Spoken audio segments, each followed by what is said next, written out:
But yeah, we are live on Okay. Facebook. So, oh, and I guess that's unmuted so people can hear me. Hello. I'll just admit everybody.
Hello, everyone.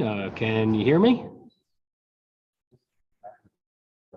So my little commentary there just went through the Good. At least it wasn't anything.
Hello, everyone. It's Matthew here. We're just doing a couple of last-minute checks. Thanks for your patience, and we'll be with you shortly.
All right, everyone. I think we are good to start.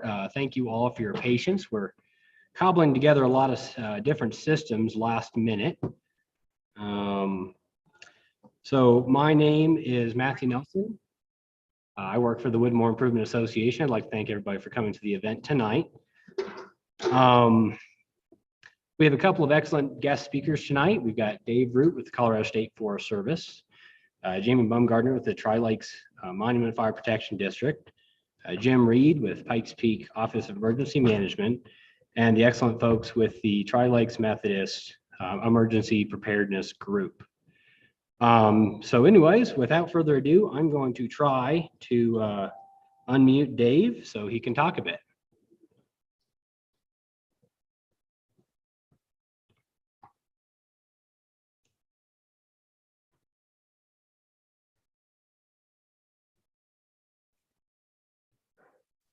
All right, Dave, you live? All right, can you hear me? I can hear you. This is interesting. Okay, according to this device, I'm unmuted, so, Oh, that's good. Again. you know, We've maxed it out. Yeah. and I Oh, well. don't have anything like a PowerPoint or a prepared presentation tonight, but one of the points that I would like you to take home this evening is that based on what we saw from the Marshall Fire, if you don't live in the trees and you kind of think that wildfires or forest fires, as most people call them, are something that you don't need to worry about. I hope that the news convinced you otherwise. There's a reason that for years and years, foresters haven't talked about forest fires, and we've replaced that term with wildfire. The reason is that fuel that can burn your house down or ruin your neighborhood isn't necessarily a forest. Grass is one of the most dangerous fuels that we have out there. keep in mind that grass is very volatile. It burns quick. You know, you don't often have a flame in grass that lasts an hour. It may burn for 5 minutes and be done, but the wind pushes the fire. The rates of spread can be extremely quick, and tall cured grass can produce enough heat to burn your house down in a very quick time. You don't have a lot of time to prepare for it if you haven't already done it. You know, grass fuels require mitigation as sure as wildland woody fuels do. You know, the kind of the good news is probably it's a lot easier to mitigate grass. About all you have to do is mow it for 30 feet around your home, and you at least have some reasonable expectation that you're probably pretty well mitigated from a fire. There's never a guarantee, but simple things like mowing grass in your front yard do make a world of difference. The other thing that people are not aware of, and usually to their detriment, is that the landscaping around your home can be a very dangerous fuel. My favorite, if you know me and have heard me talk before, I hate Pfister bushes or juniper bushes. Those are extremely flammable. They come from the nursery at the big box store in a plastic gallon bucket, and you plant them by your house all by yourself. If you have one of those up next to your foundation, you've probably made a really bad mistake, and I would remove it quickly. You know, other landscaping mistakes are wooden mulch up against your foundation. Basically, if you have anything combustible other than some well-watered petunias and maybe a low-growing bush that's well irrigated, then you have fuel right up next to your home. If that fuel should ignite from a fire in the woods or from sparks, that will bring a fire in contact with your home and probably burn your home. So beware of things like that that you may not have noticed before. We really, really want people to become aware of the little hazards and the man-made hazards in their yards and in their homes. If you live in some of the neighborhoods around here where the homes are very close together, and I expect we'll find that as one of the things that was responsible for the home destruction in the Marshall Fire, because we already kind of know that from the Waldo Canyon Fire when it burned into Mountain Shadows, is that basically the wildfire kind of ignited one or two homes in the neighborhood. When those homes burned, the radiant heat and the firebrands or the embers ignited the homes next door. It wasn't really a wall of wildfire that went over that neighborhood. It was a few houses catching and then home-to-home ignitions. You know, there are a lot of neighborhoods in the Tri-Lakes area that are very close on an urban density where that could happen. Another thing that I want you to be aware of is that in neighborhoods where you have open space that may follow a drainage or a gully, it may, have native vegetation, grass. Lots of times it has oak brush. That is not fuel in somebody's yard, but that's enough fuel that a fire can burn up into your neighborhood. Then the firebrands or the windblown embers that come off of that woody native fuel either ignite your home by themselves or they ignite something in your yard that catches the home. So those are not things that people normally think of and probably aren't aware of. We need to be aware of those things for our own and our neighbors' safety.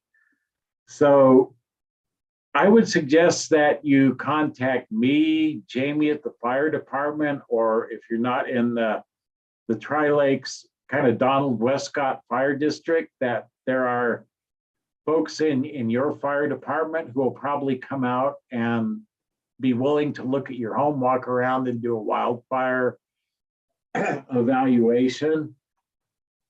Also, work within your community, whether you have an HOA or a POA or just a group of homeowners who live on the same street, and maybe you don't have an organized community. But I will never discourage.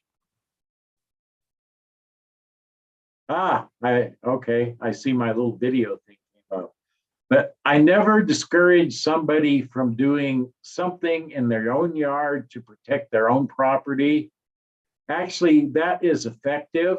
Often we get arguments from people that it doesn't do me any good to do something when my neighbors won't. Yes, it does, because one of the most important things that protects your home is whatever you do within 100 feet of your home, what we call the defensible space or the home ignition zone. So even if you don't have neighbors who are willing to do something at the moment, go ahead and protect yourself.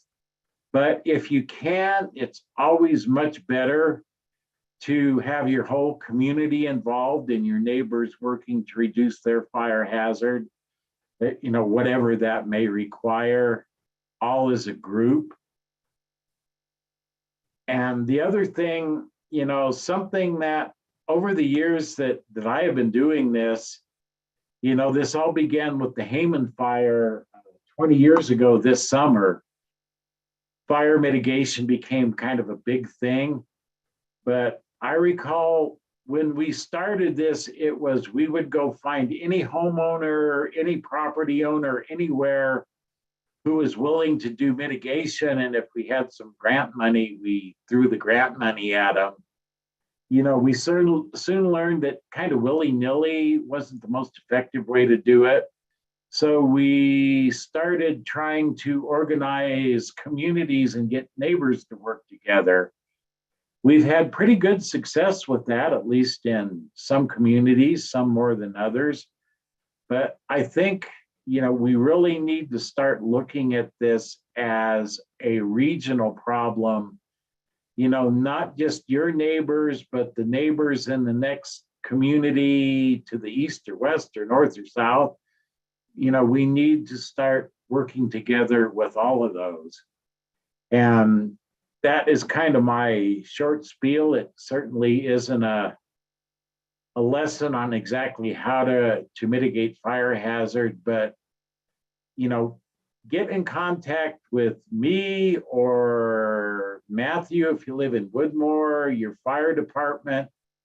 All of us can help you with that, and we can help you get your community together and really start getting this done in a regional and landscape level, which is the buzzword level. So, we're kind of in this together, and there may be a lot more people out there working than you realize.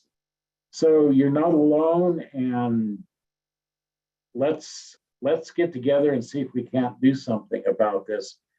I know one of the things that you wanted me to touch on was cost share money and assistance to landowners with the cost of doing the mitigation, especially if you hire a contractor. And face it, for most of us, running around with chainsaw and removing some of the fuel on 5 acres is really something that's a bit too much for us. So we hire an expert. there is money out there for cost share. The legislature just added annually $8 million to one of our mitigation grant programs, which is the fuel reduction and there is forest restoration and fire reduction mitigation, I think called furworm. You know, we love our acronyms, FRWRM, for those of you who may not know what that means. But, you know, that program has been around for a long time. And last year, the legislature added an extra $6 million to it after the terrible fire season during the summer of 2020. You know, we got that money obligated in a couple months because the interest was so high. So currently that is going to be an $8 million a year program. And so that is a huge difference. People often ask me about grants, and the advice that I have for you about pursuing, it's really, I shouldn't say grant, I should say cost share money.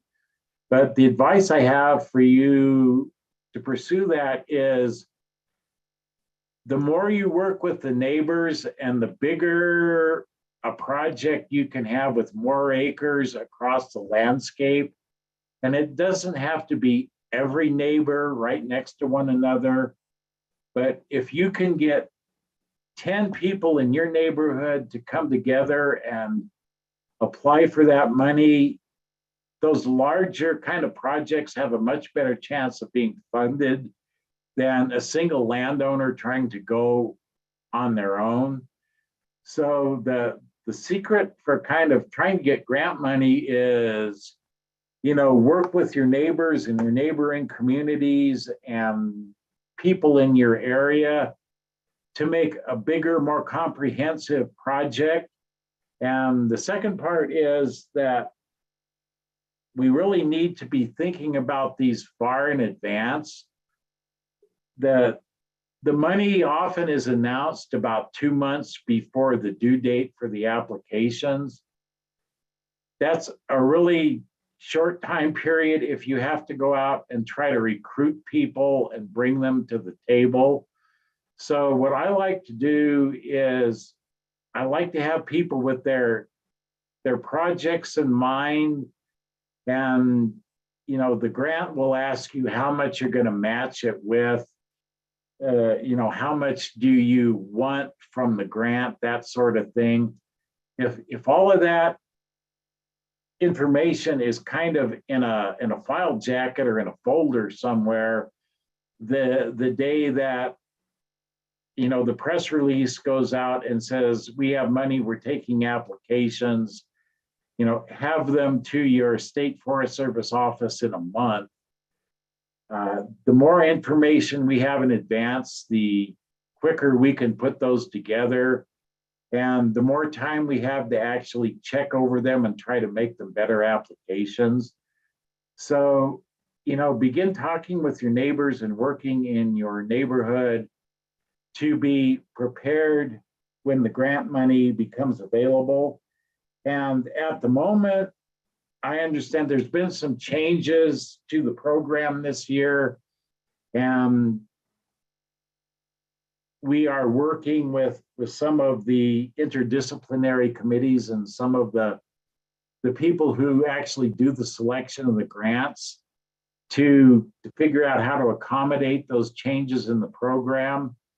And the current hope is that we will start asking people to send us applications probably next summer. So again, if we know what we want to do and know the details, we can be ready to go on a lot quicker time frame than otherwise. So now's the time to start thinking about those projects in your neighborhoods, recruiting neighbors to work together and apply for the funding.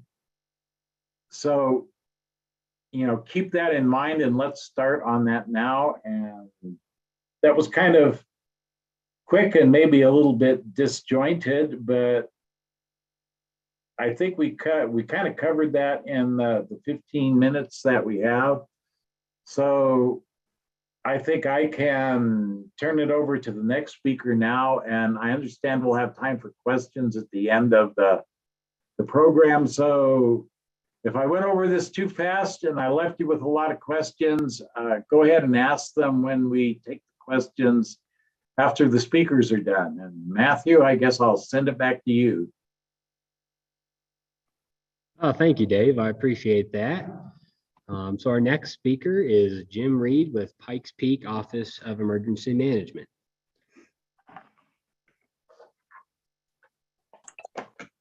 So Matthew, you said I've got 2 hours to do that. Is this right? I can hear you. Good. Hey, Deb, is that Miss Slocum you have on your face? I don't think too many people know where that come from. Is that correct?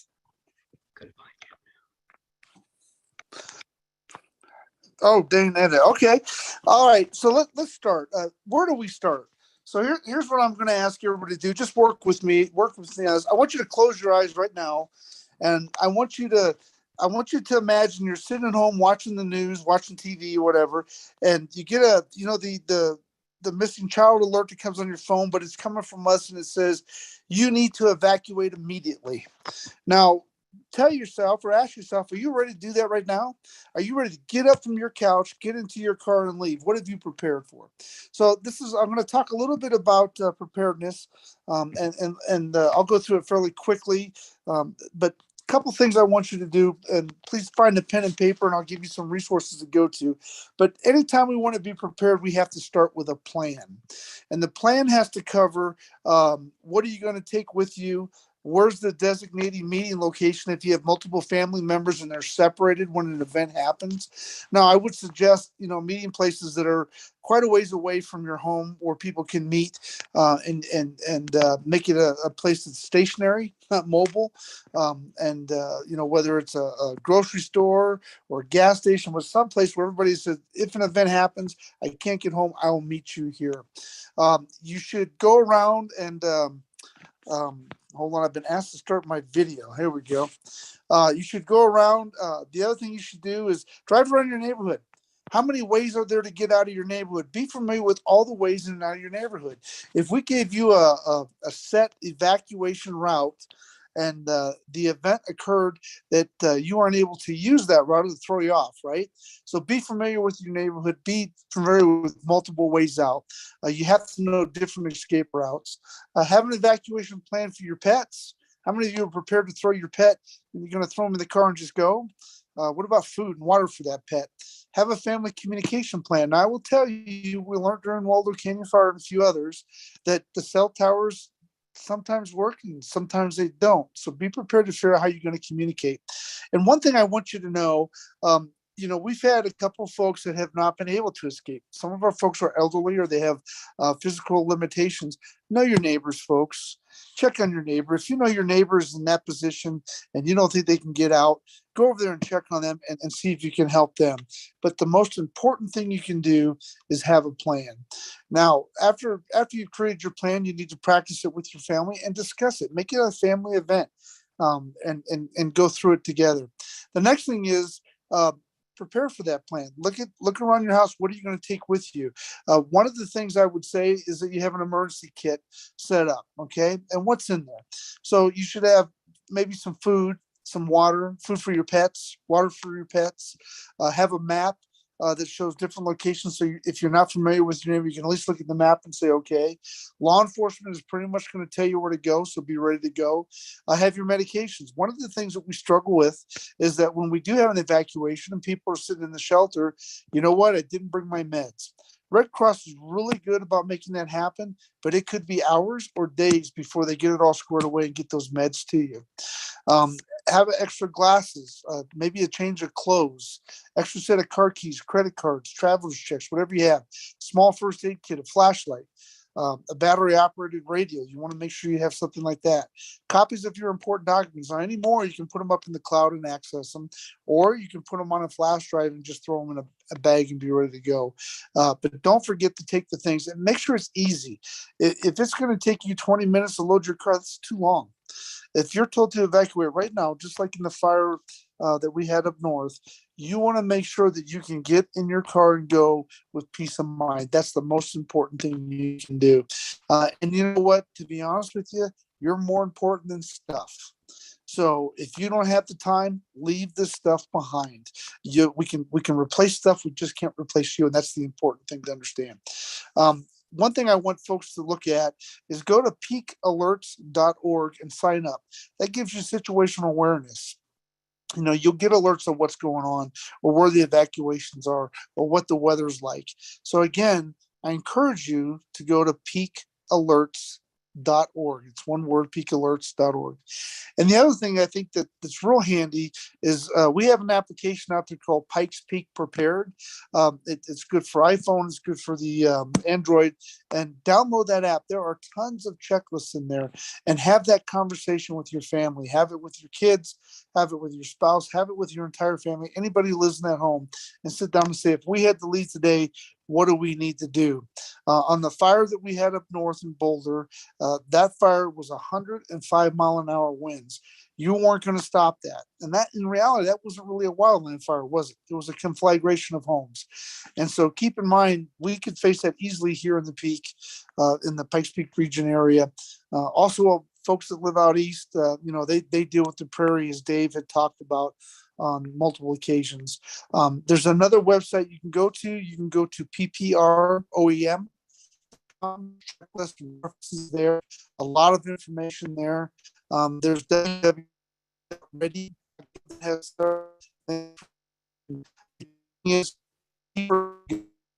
anytime, especially if you live in the urban wildland interface. And also, it's real important to understand multiple ways in and out of your neighborhood. That's really important. And that's all I really have. Matt, if you have something else or any questions, I'd be happy to answer them.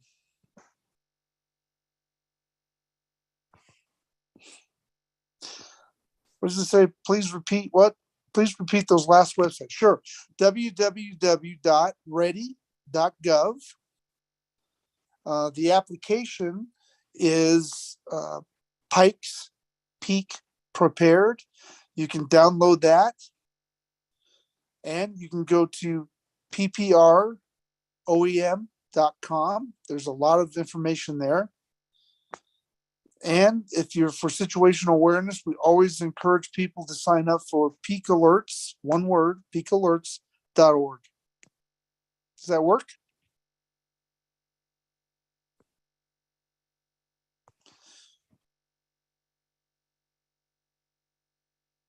Okay, Matt, I'll turn it back to you if there's no questions. Thank you. All right, everybody. So as before, we'll probably hold questions until the end. The last speaker tonight is Jamie Baumgardner with Tri-Lakes Monument Fire Protection District. He's going to talk a little bit more about Ready, Set, Go, which is a program kind of related to what we were just talking about. So in just a moment, I will get Jamie on the line.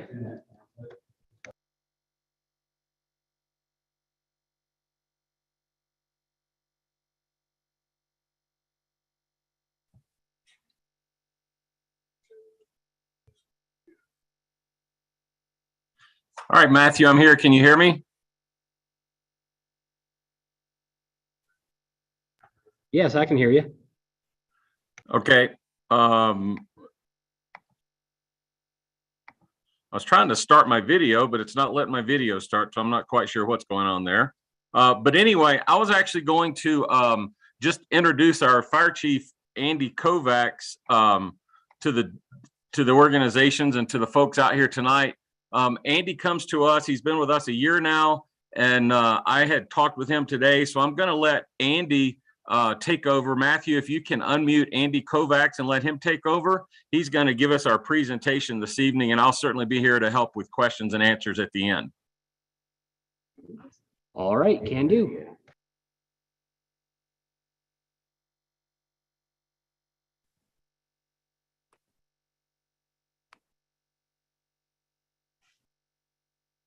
All right, folks, can everybody hear me tonight?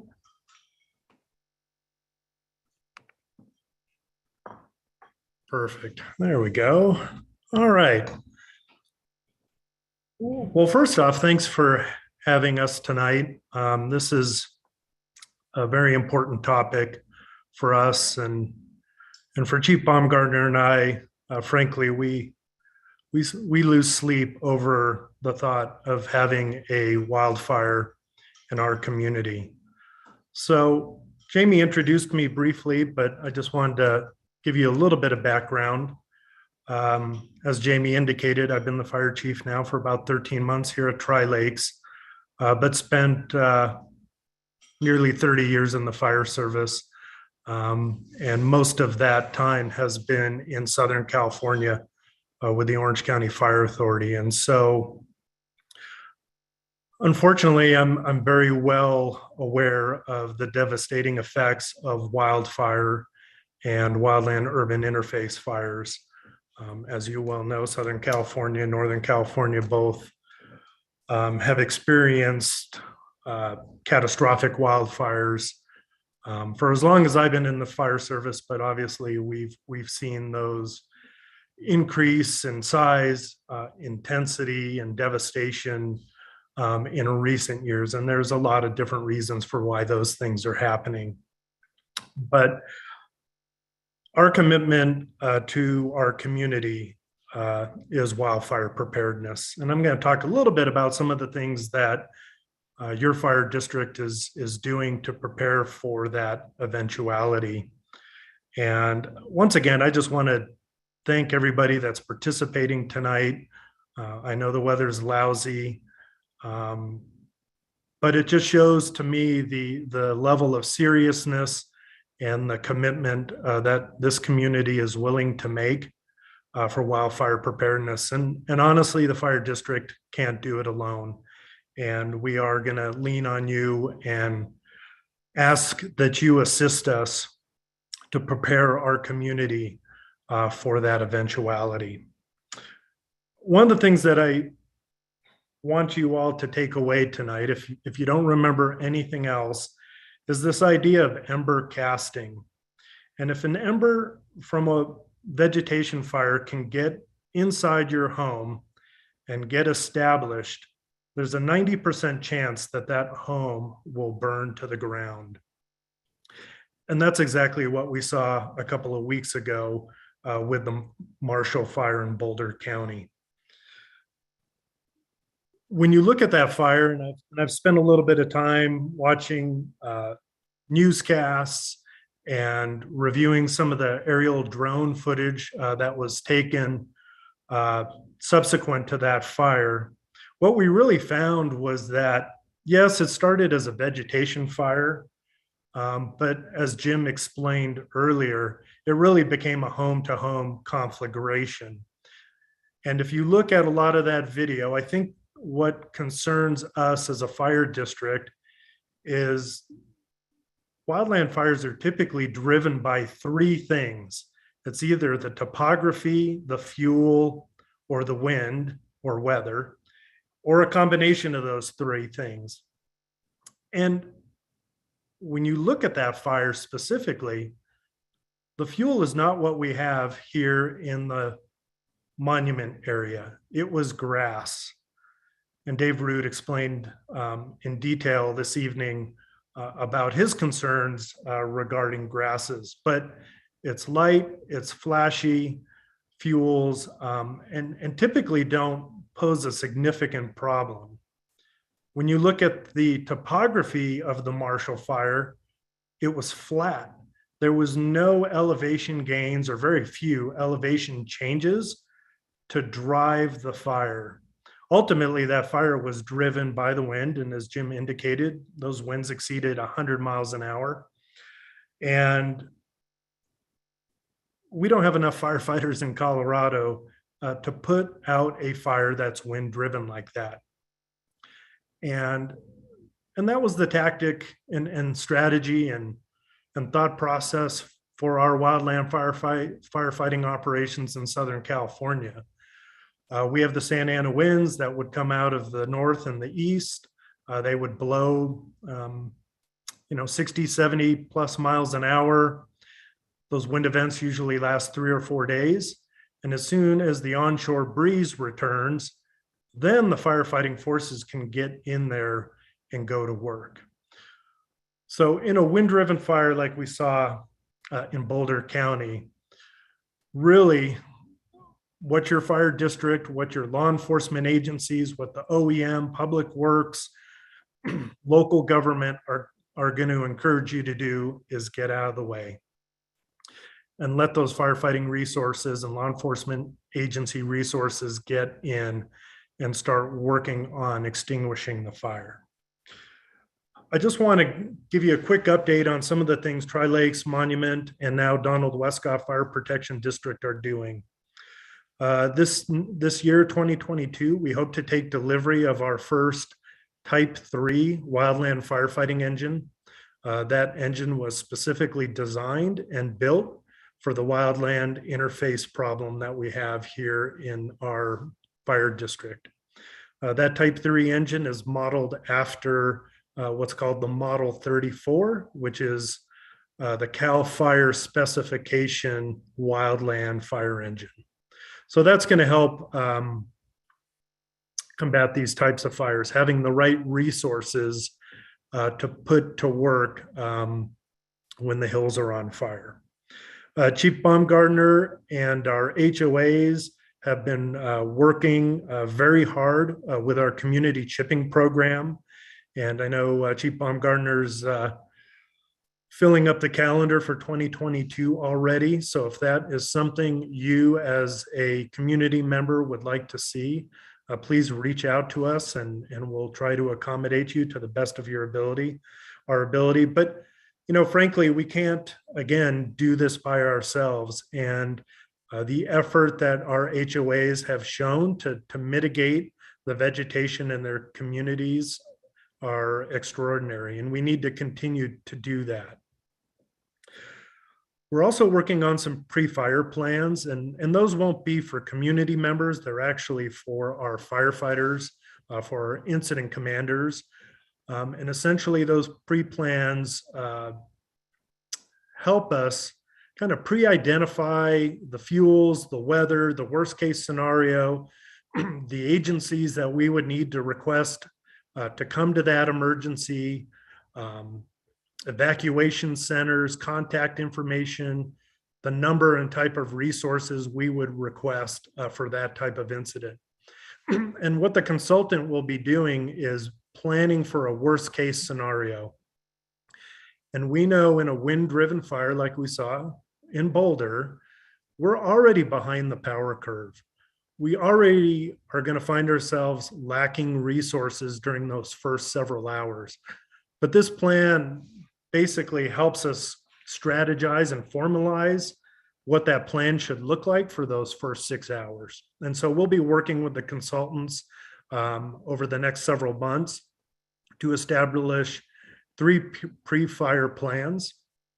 And the consultants identified about a dozen or so in our fire district. And so over the next couple of years, because they are a little bit expensive, we'll be doing those incrementally. And we have 3 plans purchased for this 2022 season. And we'll be looking specifically at the communities of Red Rock Ranch, Forest Lakes, and the Woodmore community. As I see in the chat, Chief McCarthy at Palmer Lake has posted some information about getting a home inspection. That's another service the fire district offers. Chief Baumgardner and soon our engine company personnel will be able to come out to your home and make recommendations to make your house more defensible in the event of a wildland urban interface fire. Some of the other things that we're talking about doing is creating some type of seasonal wildfire crew that can do work during the off season, specifically to vegetation management, assist in our chipping program, and then actually utilize them as firefighters in a wildland fire. So that's something we're having conversations about. Just last year, we had a multi-agency and multi-jurisdictional wildfire training exercise, and we're going to continue to do that. There's a lot of agencies that get involved in these types of fires, from law enforcement. And if you just think about the Monument area, Monument PD, El Paso County Sheriff, State Patrol, Palmer Lake PD, etc. We need those folks at our command posts because they're going to be assisting us with evacuations, shelter in place, and traffic control, and directing residents out of harm's way. We also are continuing to work with the OEM and Jim Reed and his staff to bolster our plans in the event of a wildfire. Certainly our public works and our partner agencies, and it's great to see Chief McCarthy on here tonight. We, as fire chiefs and as members of the fire district, share resources, but we're constantly talking about these issues and how to be better prepared. And we're going to continue those conversations in 2022. And then some of the other things we need to look at is our community wildfire protection plans. We do have some of those here in the fire district, but it's probably time to work with the HOAs and the various communities to get those updated as well. I actually attended a State Fire Chiefs Conference, conference call this afternoon, and I can tell you that the Marshall Fire thankfully has piqued the interest of our governor and of our state elected officials.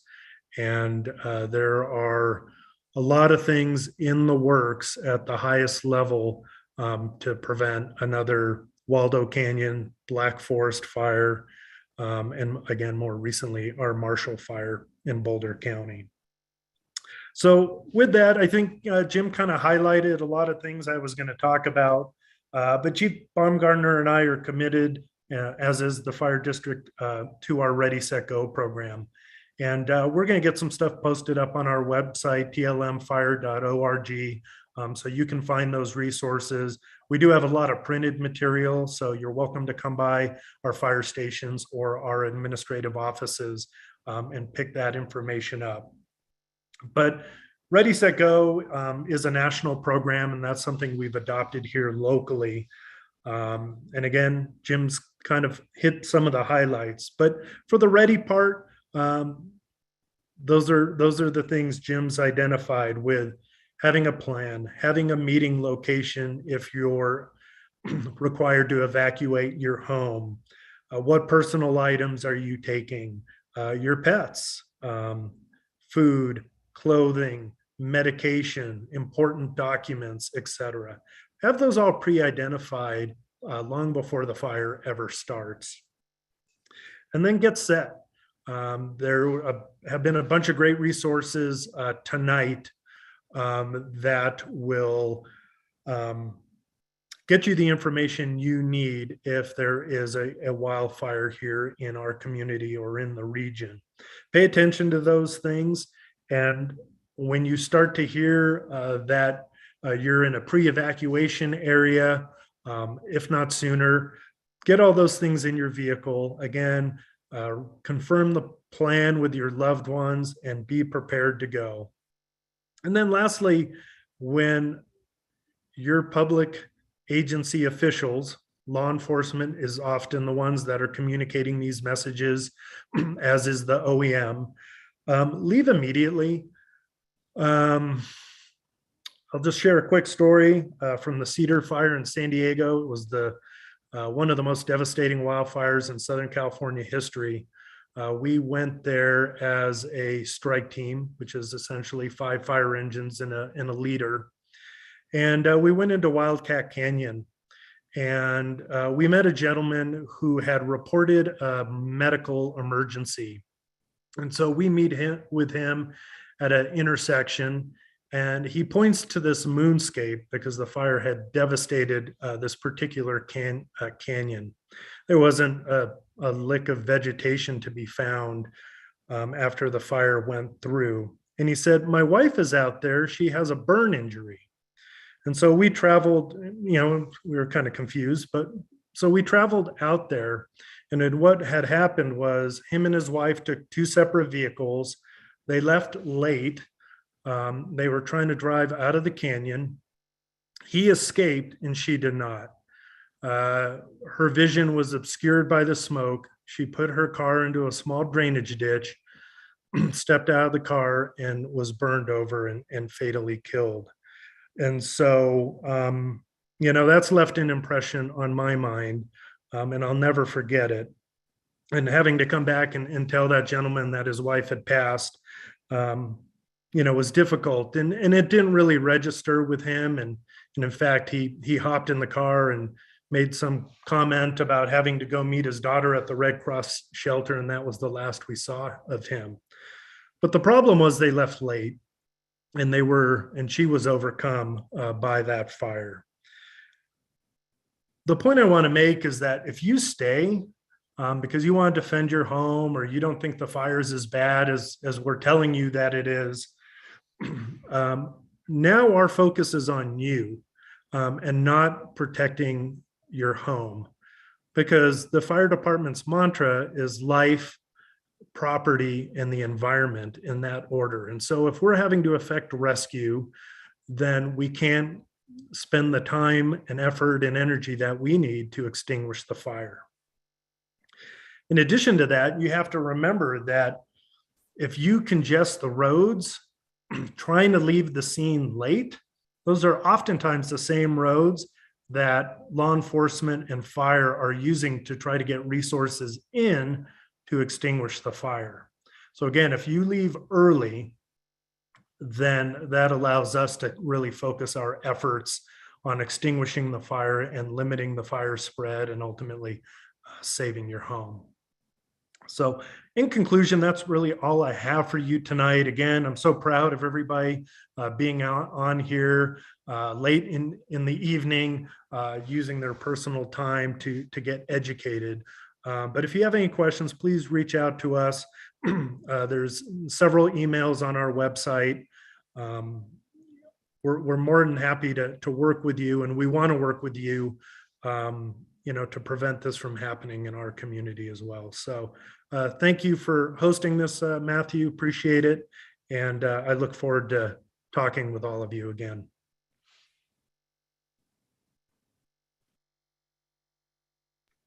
Perfect. Thank you very much for speaking.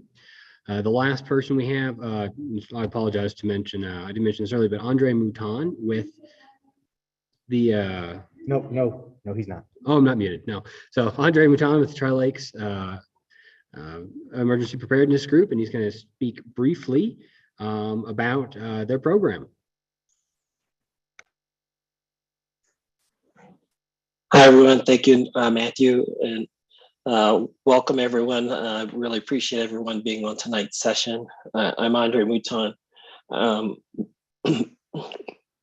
Me and my friend Lisa Hatfield, we're both leaders of the Tri-Lakes United Methodist Church's Emergency Preparedness Group.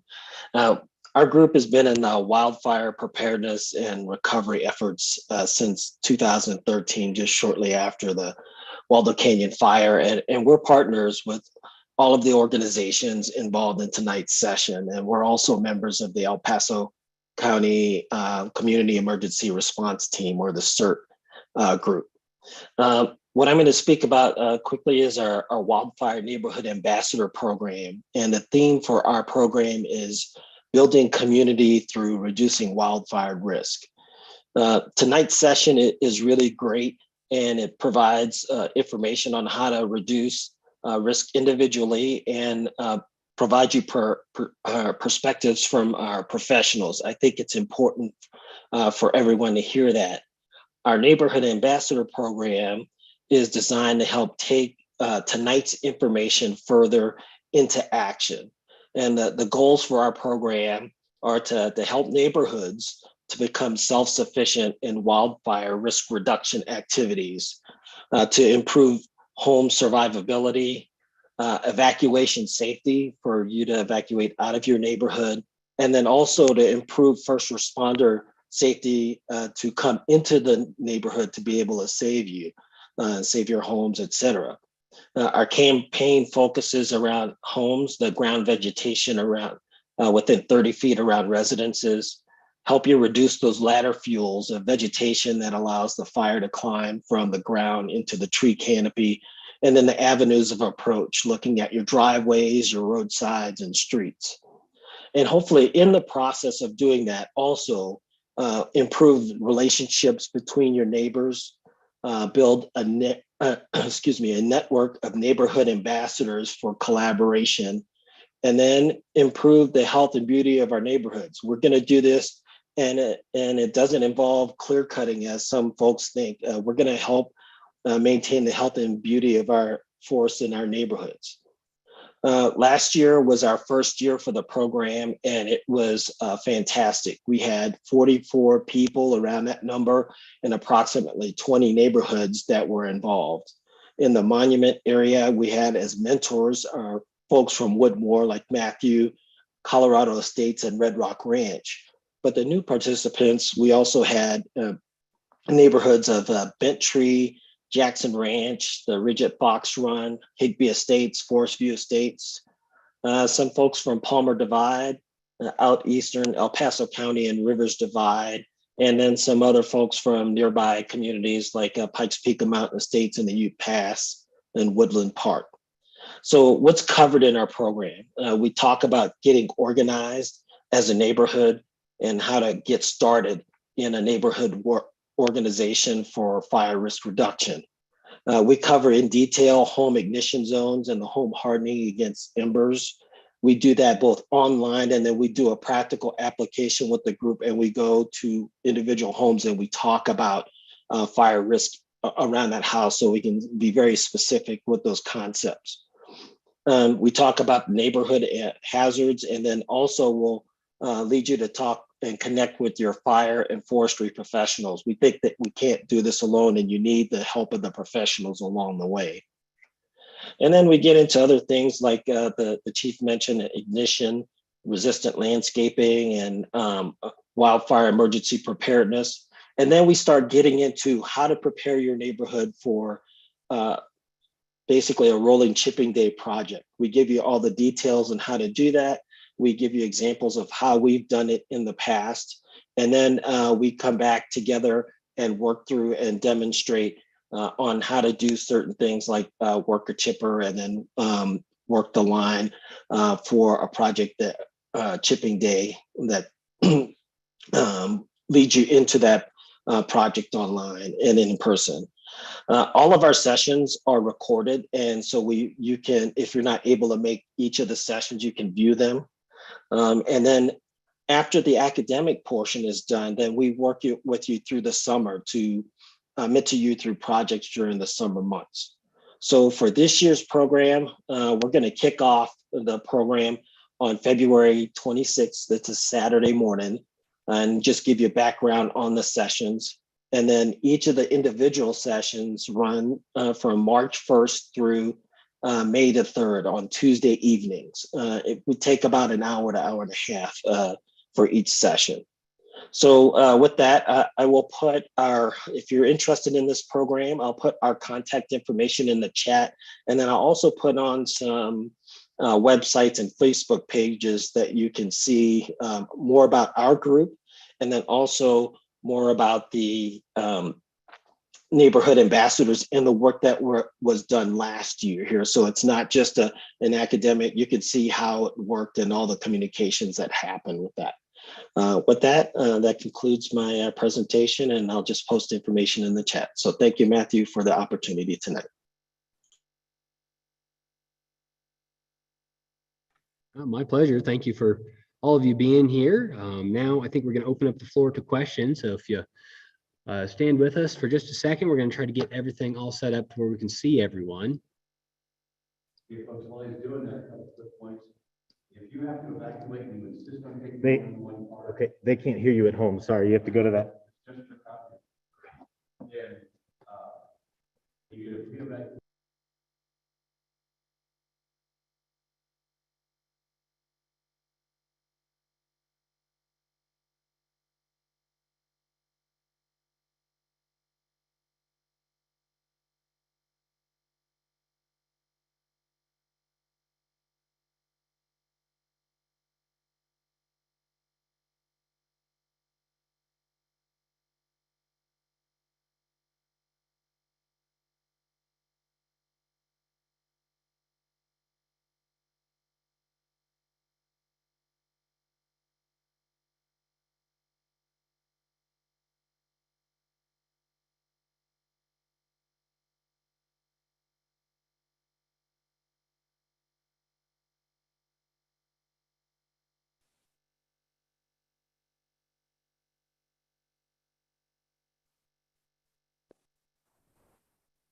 Okay, so I have a couple of questions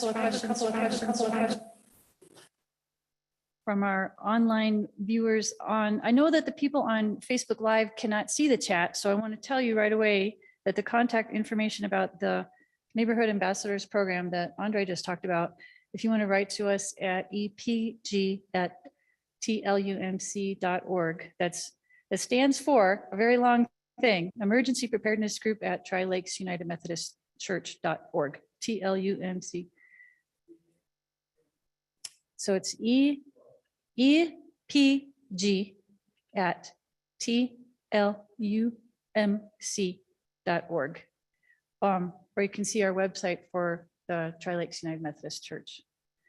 Another question that comes from the Facebook live stream is, oops. How do you get your neighbors to also do mitigation? If you feel like you're the only one, do you use a carrot versus a stick approach? I don't know which of our presenters would like to answer that question. Maybe if Dave is still there, maybe Dave could start with that one.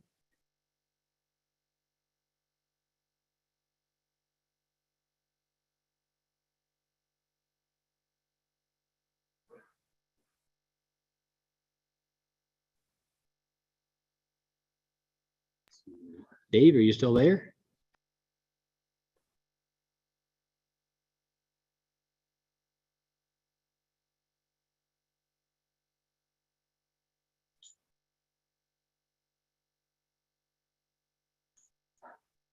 Hey, Lisa, this is Andre. I'll take a stab at it if you'd like. All right, Dave, you should be able to unmute yourself now. Sorry about that. Okay, there we go. And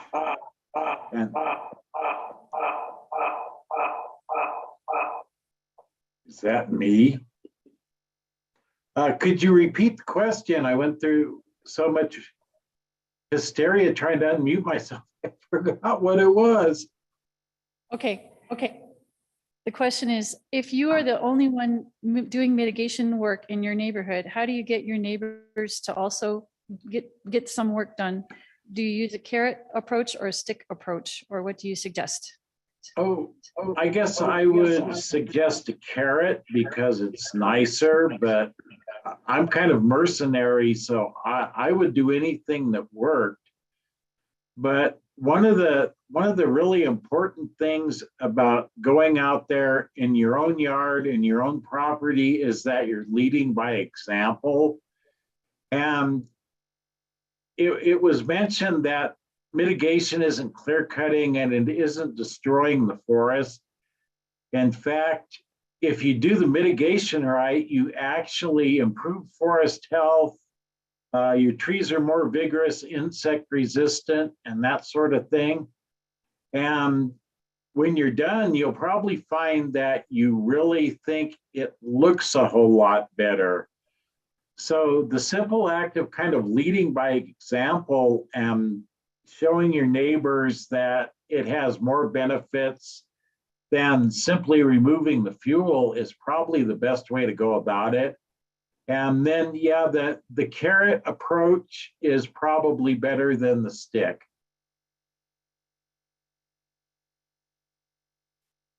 Okay, thanks, Dave. Let's see, we have another question from Facebook Lisa, Live. John Benson. Why, this is for Chief Kovacs. Why does the fire department need to spend funds on consultants? Aren't there online and government resources available?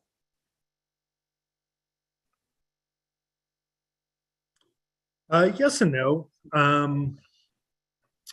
The folks that we're going to be utilizing, my goodness, probably have over 100+ years of wildfire experience.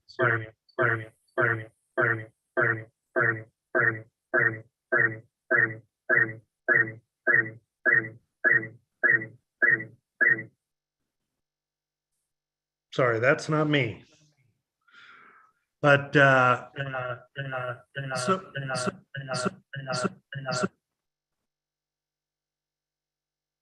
kind of scared to keep talking.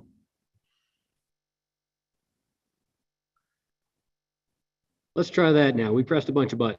All right, all right, so, all right, all right, all right, all right, maybe not.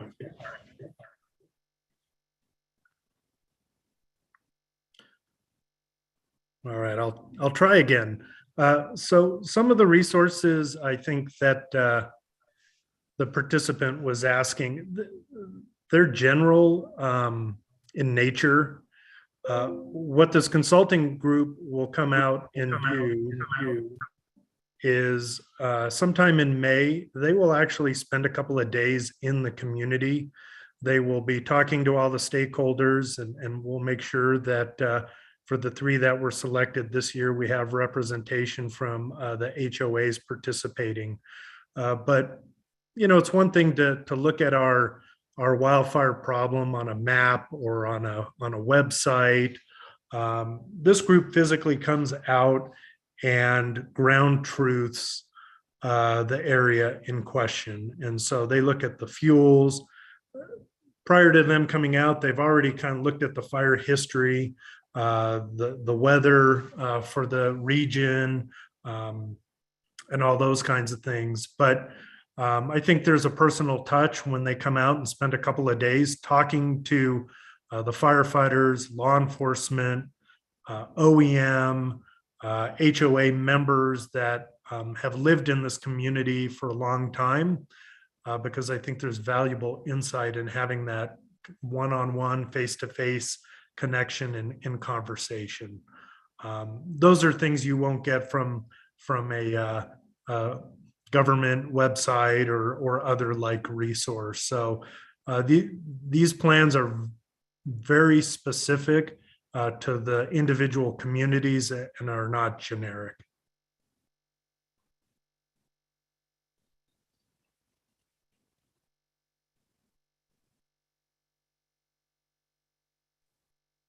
Thank you, Chief. Let's see, we have 2 questions about evacuation routes. Let me read you both of them. We have a question about road capacities and choke points. What are the best egress routes? Are there evacuation maps? Does the public have to create their own maps? Will you use fleet-free evacuation modeling and use these tools to prevent people from being trapped? And then a similar question says, in terms of evacuation, are there predefined evacuation routes that are communicated out during the fire? I'm assuming that can change based upon circumstances and the direction the fire is moving.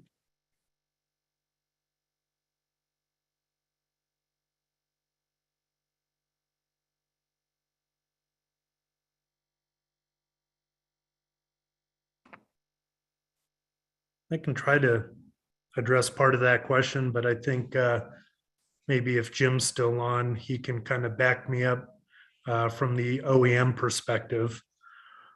So traditionally, evacuation, shelter in place, reverse 911, all those types of notifications are done in partnership with our law enforcement agencies. Right, the fire department's mission is to go in and extinguish the fire, whether it's in the homes or in the vegetation or both. But it's a communication with law enforcement at the command post to help identify where the fire is, where it's going, and determining those evacuation routes ahead of time. I know Jim at the OEM has those additional resources, so that can be communicated out in real time. And so that will be one of the things that we'll be working on with our pre-fire plans, is having that law enforcement presence there to work on establishing those routes of egress away from the fire.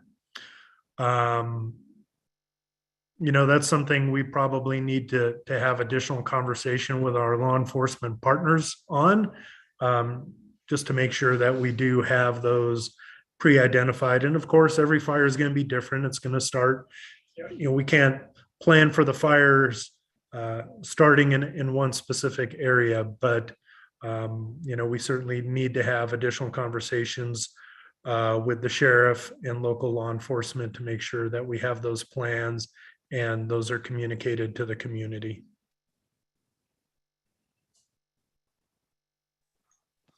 So I'll talk about evacuation routes or set evacuation routes. The problem with set evacuation routes is if people are accustomed to going one way to get out of their neighborhood, and there are multiple ways to egress that neighborhood, if we have an event that blocks the way that everybody knows, and everybody's going to go that one route, they actually go into a danger area. They put themselves in danger because they're going the wrong way. What's important is the incident commander in each district determines, whoever's in charge of that particular fire or hazmat or flooding, whatever the case may be, that incident commander will look at it and determine the best route to evacuate the folks, the safest route to get our folks out of. The thing to keep in mind is then law enforcement will execute that evacuation. To use a software that says, it's going to take 3 hours to get out of there, that's really up to the fire district. If they want to use that for modeling, that's up to them. That's nothing we would do. Again, as I said earlier, no multiple ways in and out of your neighborhood. That's the most important thing. Be familiar with it. And so if an evacuation is called for and it's not what you think it should be, just understand your incident commander from that department has determined this is the safest route to get everybody out. Now, you talk about choke points. There are probably choke points wherever you go, but the key thing is to keep the flow as straight as possible, to egress as straight as possible. So if you had to exit the I-25, you probably wouldn't use I-25 as an exit. Let's say you use County Line Road, you would just keep going as far out east as you could so that folks could get out quickly. You wouldn't say, okay, we're going to go left or right on I-25. You just keep going straight. The straightest route out of that area is the best route out of that area. And so that's how that works. But we would work closely with the fire department. And this is, we recently had an exercise up north with you good folks. And that's why it's so important to participate in those exercises, because you kind of get a feel for what's going to happen. And then it's not unfamiliar to you. But trust your fire department, trust your law enforcement folks. They know what they're doing and they'll get it done. And by the way, Scott Rand, you're looking awful good there, brother.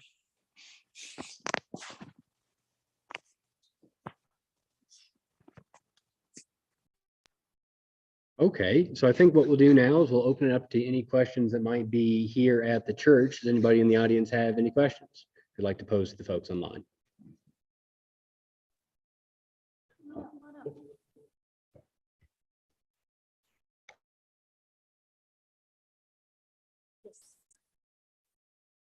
I'm here as a representative from West Side Watch in Colorado Springs.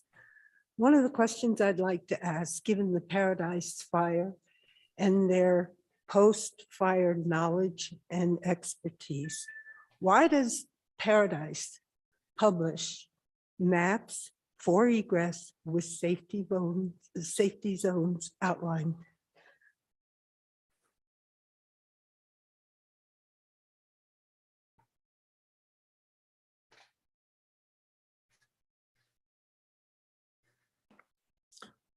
I'll try to answer that. I think that was the result, right? One of the lessons learned from the Paradise Fire, if I'm not mistaken. CAL FIRE had spent considerable time pre-planning an emergency like that. But once again, in these wind-driven fires, we're often already behind the power curve.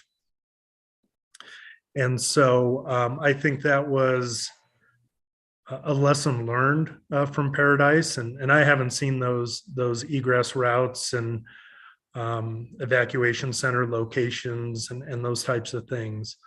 But I think it was one of the lessons learned from Paradise, and certainly we all need to take heed of that.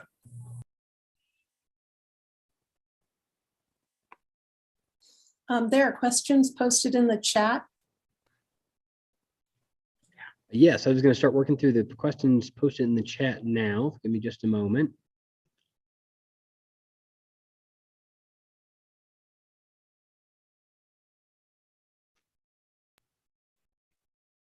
Matthew, All right, this is Dan Batten from El Paso County. Can I piggyback onto that last answer for that question. Okay. So one of the things that was learned from the Paradise Fire is that if you have limited points of egress, sometimes your only viable option is to be able to shelter in place. And that's why the safety zones were then established, because when you're living in like I say, a mountainous area where, where you can actually place a road is dictated by the topography. So adding, more egress routes or ingress routes may not be an option. So if you are able to create like a community safety zone, a place where residents can seek a safety area where they can survive the fire front without having to actually leave the neighborhood, then that might be an option. Also, if those egress points are choked up, say with a jackknifed horse trailer or something like that, at least the people have another option besides getting out of the whole neighborhood. They can maybe go to a place where they can, may not be a great place to be, but at least maybe they can survive. So that's all I have, Matthew. Thanks.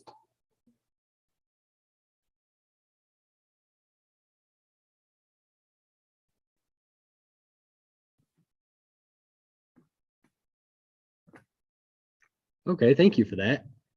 Does anybody want to speak to that? Sorry, I didn't quite catch all of this big garbled. Oh, I'm sorry. Well, basically the gist of it, can you hear me okay?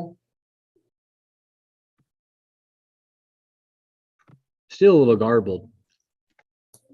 Well, I tell you what, maybe somebody else that knows what I'm talking about can address what like a community safety zone might be.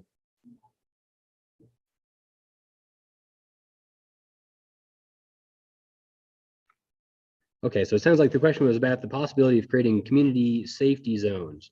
Does anybody have the ability to answer that? Yeah, I think what he's referring to there are those pre-identified locations.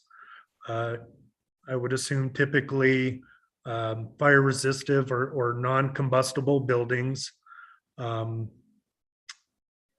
in an area that has a large parking lot, which essentially becomes some level of defensible space that's pre-identified that residents can go to without having to completely evacuate out of the fire's path.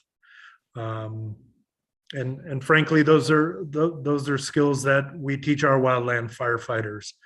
So all of our wildland firefighters know that they have to have escape routes and safety zones or areas of safe refuge. And so those are pre-identified during the fire. So if things start to go poorly, conditions change, wind direction changes, etc., those firefighters then know how to escape to those safety zones and safe refuge areas.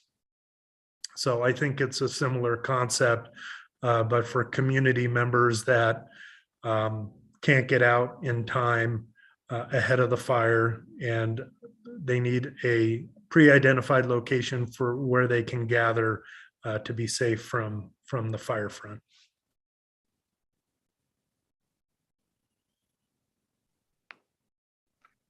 Thank you very much. I think the next question we've got out of the Zoom chat is a question from Red Rocks Ranch about doing fire bans based upon how how dry it's been the last couple of years. Well, we have several fire marshals on tonight, so I believe we have the Palmer Lake Fire Marshal, Black Forest Fire Marshal, and Chief Baumgardner. So I will let one of those three speak specifically to this, because that is something that we're constantly evaluating as a fire district. So the question was fire ban in the national and state forests.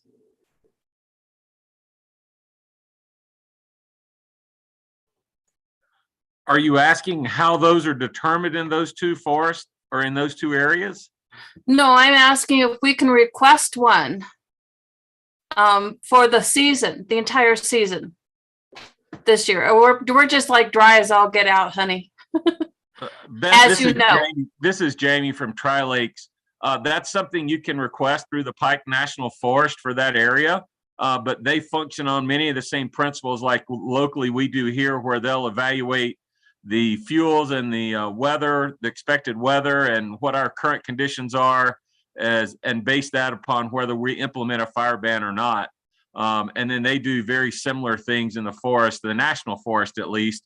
I'm not very familiar with how the state does their bans in the state properties, but I know that's how we function here in the county, and then they function the same way in the federal properties that we border.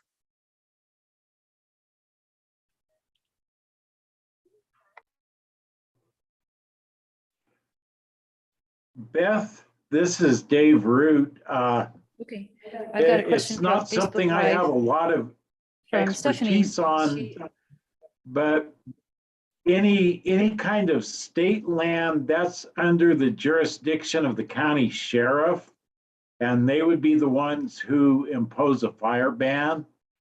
So, probably one of the people you want to talk to is the sheriff. They usually have authority over private land.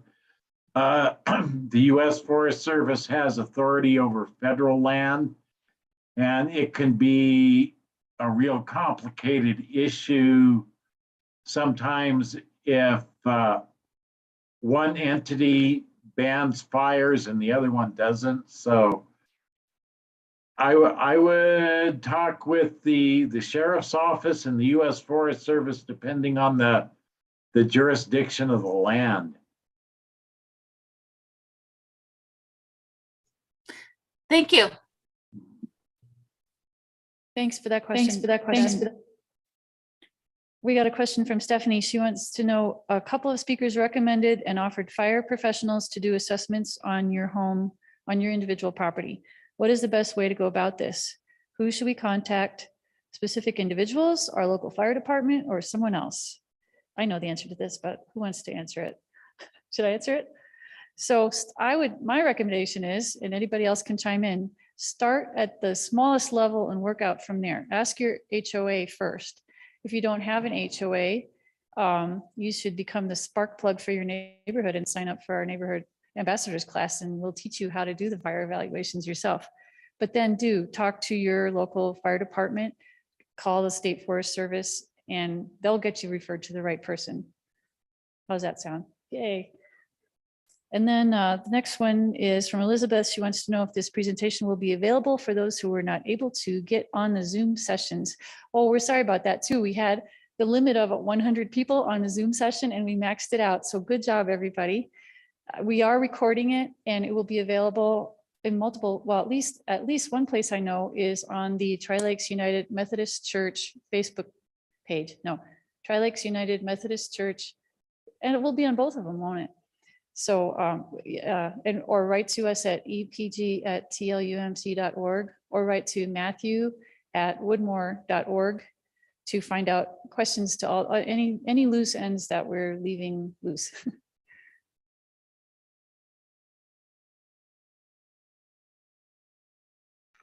Okay, thank you, Lisa. The next question out of the Zoom chat is we had somebody write in about flowers and other plantings around their house. Do I need to remove them since they are close to the home? This is probably a good Dave question. Yeah, it probably is a good Dave question. A couple of things I would recommend, and there was another question about this in the chat, but first of all, for a distance of about 5 feet beyond your foundation, surrounding your deck and underneath the deck, you want to have a non-combustible barrier. And that, that could be something that won't burn, like just plain bare dirt. If you like landscaping more, you can do wheat berry or in rock mulch or something like that. Paver stones. The vegetation that you put in, usually you are safe with something like a flowering plant or a low growing shrub if you keep it pruned of dead wood and you keep the plants well irrigated during the warm months, you're reasonably safe. Beware of things like very large wooden shrubs, junipers. I already did my rant about, so I'll skip that. But yeah, large woody plants, vines, that sort of thing can be a real hazard. But some tulips, petunias, nice green flowers like that aren't a hazard. So it doesn't have to be denuded of vegetation.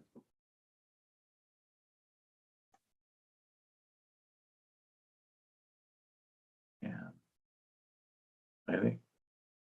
I think that's it. We're probably ready for the next question. Well, thank you, Dave. Sorry, I was trying to multitask and it didn't go well. So the next question out of the Zoom chat is, are the Architects and Home Builders Association members required to have any education on wildfire mitigation to incorporate into their designs and home builds?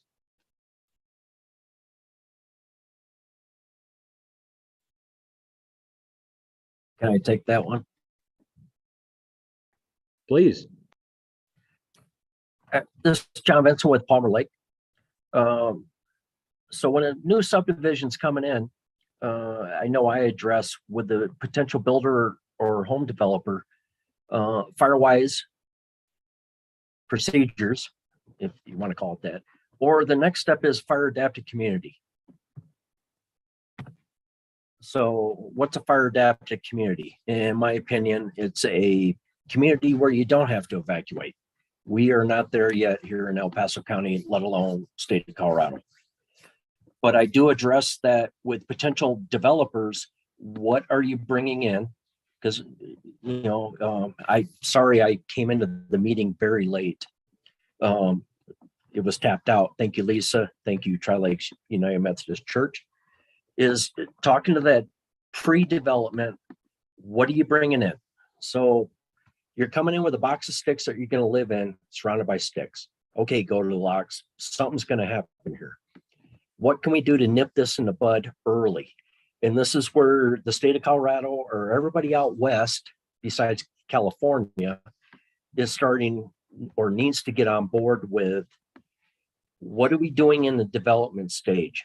When a few of the developments were coming into Tri-Lakes, it was bulldoze as much as you can to remove the fuel, because you're going to reintroduce fuel that you're going to live in.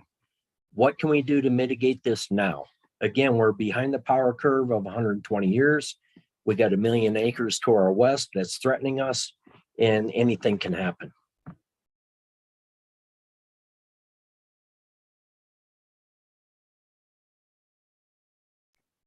Thank you.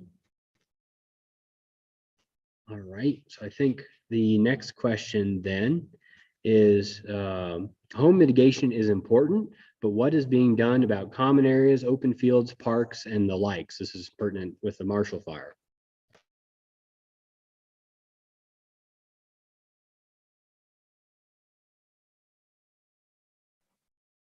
Let's see, Matthew, I can jump in on that one, and I am by no means the all-knowing, all-seeing individual on this.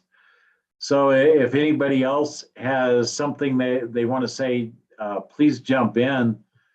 But really, to my knowledge, that all depends on the HOA and how mitigated or how lacking in mitigation common areas and open spaces are is pretty much entirely up to the discretion of the HOA. And some do a good job and some don't.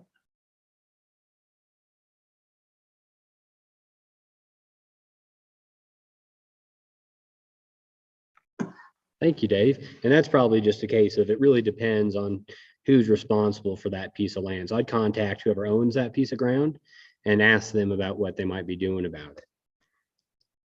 I get another question. How far from the house is considered safe distance for a firewood pile?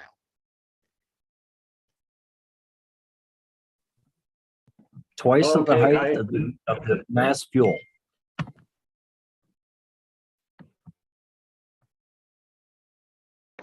Okay, this is Dave. I didn't quite catch John's answer because I was talking over him. I hope I didn't interfere with his answer. You know, we usually recommend the firewood piles should be 30 feet from the home and uphill. That reason is if the fire ever burns, heat likes to rise, so it goes away from your home. You know, a couple other precautions is don't put your firewood pile under a tree because it is a huge amount of ladder fuel under a tree that could create a dangerous situation if the fire gets into the treetop and then goes from treetop to treetop as a crown fire.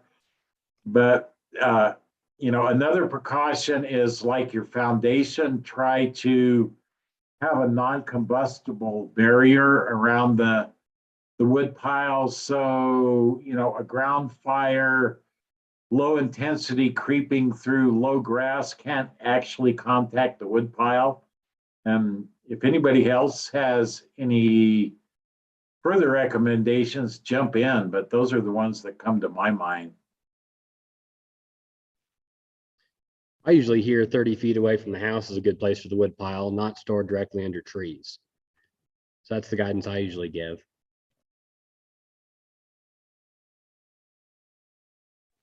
So folks, we're running a little low on time. We're running up against 8 o'clock. So what I would ask is that all of these speakers drop their emails in the chat, please, so they can be contacted directly. And if everybody else, if there are more questions, I see there are some that we didn't get to, if you just drop those in the chat, I will get those all to the panel here, and I will try to get those processed out some way, somehow to you.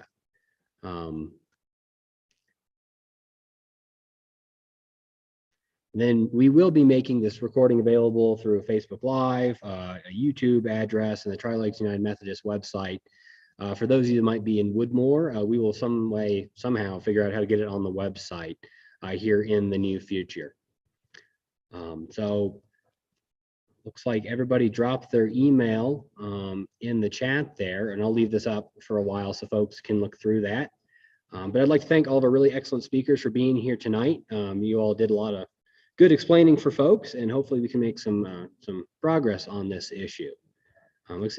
Before, go ahead and drop any questions in the chat there. I'll leave that live for a little while yet, and we will find a way to get the answers out to you.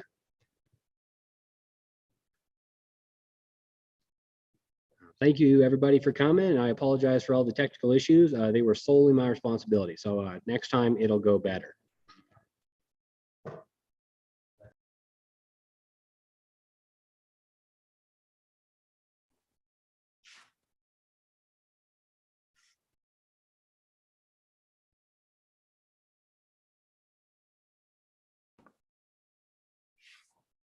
Thanks again, Matthew, for coordinating this. And again, thank you to all our residents for participating. Hopefully the information was valuable, and we're here to help.